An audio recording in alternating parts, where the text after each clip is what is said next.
So I'm Mark Malangoni, and I'm Associate Executive Director of the American Board of Surgery.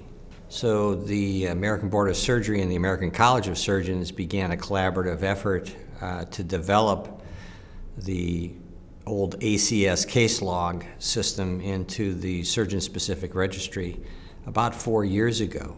And at that time, we went through a process using experts from the American Board of Surgery to help identify specific complications that related to the most common procedures done by general surgeons and colorectal surgeons. That process was a very successful one because it began to shrink the number of complications that we would track into those that were thought to be more meaningful and relevant to a particular operation.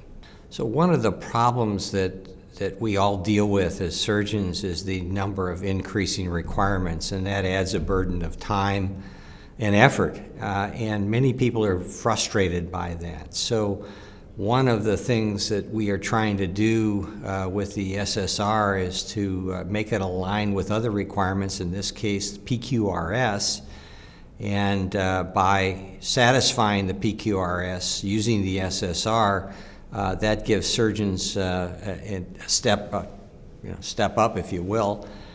So surgeons are really faced with an increasing burden of record keeping and other responsibilities. They're really bombarded from all sides about different ways to measure quality. And what we hope to do with the SSR is to link it with PQRS requirements, and so that way, by participating in the surgeon-specific registry, you would also satisfy your PQRS, which is obviously going to be very important in obtaining reimbursement for Medicare patients.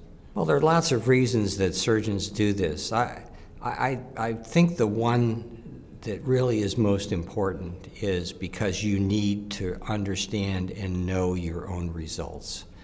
And while we think we do, oftentimes we look at our results as to what happened with my last case. And if it went well, I'm doing okay, and if it didn't do well, then I'm not. And that's not a very good way to track things in the long term. So the idea behind the SSR is to input information about what you do in your practice, and then take that information, and it then is analyzed by the SSR staff. You get some feedback as to how you do in comparison to others.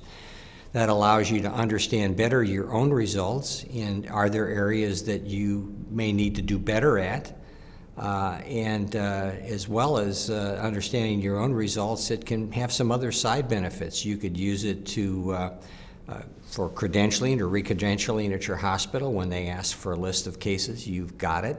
And that's particularly important if you practice at more than one institution.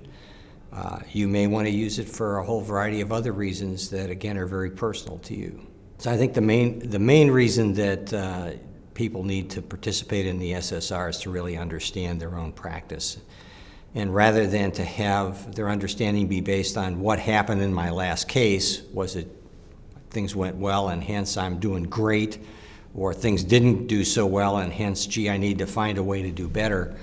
A more pertinent way to track those sorts of things is to really analyze your results over time. And having the ability to input cases into the SSR, having the staff analyze that, give information back to you, and not only that, but you can compare yourself to how others that have similar practices to your own, how they are doing. I think it gives one a more stable benchmark of not only of their own performance, but what is going on in other practices around them.